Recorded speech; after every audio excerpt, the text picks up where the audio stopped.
Action. Hey there, welcome to 5 Minute Friday. It's where we take a few minutes to end our week in God's Word.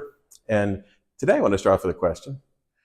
It was thinking about, is it easier to endure suffering when you're doing it for yourself or when you're doing it for somebody you love? Much of my life, I figured it was easier to look after me. It's my skin in the game. It's my risk. It's my reward. And so I'm going to fight hardest for that. But like many of you know, there are those relationships in our lives, whether they're our children or our parents or our spouse, people that we look after, that we love sacrificially, that we give for.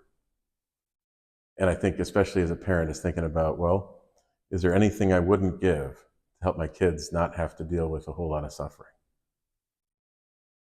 And so I think battling for those people in our lives that we love is really a cool thing. There's a show about it called Alone. I think it's on the History Channel or whatever. And their contestants are sent into the wilderness. And they have to provide their own food, shelter. Some of these folks make some ornate, cabins and all that kind of stuff. They're out there for a couple of months, the winners. But what happens to most people is that they struggle. And they have relationships at home. They're fighting for a cash prize that's going to make their life easier.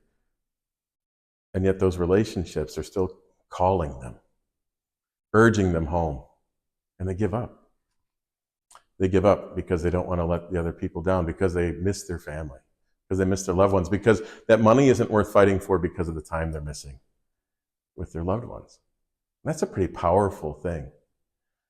Those relationships. Jesus, in our text today, is taken to a really heavy and hard time. And the comparison to suffering in the wilderness isn't even close to what he's enduring, especially because Jesus didn't deserve any of the punishment. He didn't ask for it, meaning like sign up for a contest. He did ask for it as far as surrendering his life for the calling of the triune God. It says, hey, this is a way to restore humanity's relationship with God and salvation forever. But here's a look at the text. It comes from Matthew chapter 27, beginning at the 27th verse through 31. Then the governor's soldiers took Jesus into the praetorium and gathered the whole company of soldiers around him. They stripped him and put a scarlet robe on him and twisted together a crown of thorns and set it on his head. They put a staff in his right hand. Then they knelt in front of him and mocked him. "Hail, King of the Jews," they said.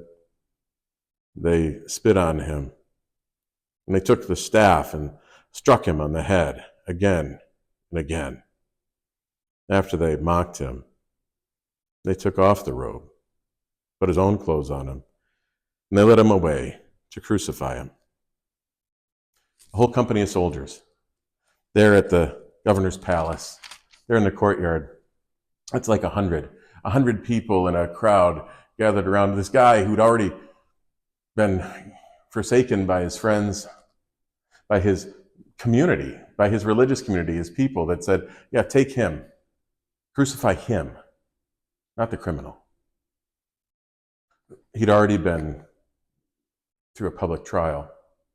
He'd already been beaten, mocked, and scourged, whipped, flesh pulling from the bone, a bloody mess in pain. These 100 guys gathered around, and then, could Jesus have taken that all away? Sure. We read just a chapter earlier where he says, Do you think I cannot call on my Father and he will at once put at my disposal more than 12 legions of angels? That's like 72,000 angels. Jesus knows that he could stop suffering at any moment. And yet, because of his love for you, his love for me, his love for all of humanity, he, like a perfect father, the beloved child, offers his life for ours. That's the comfort I want you to receive this Lenten season as we point to Easter. I hope you continue to connect with God's Word and connect with a church community near you. God bless you, and I'll see you next time.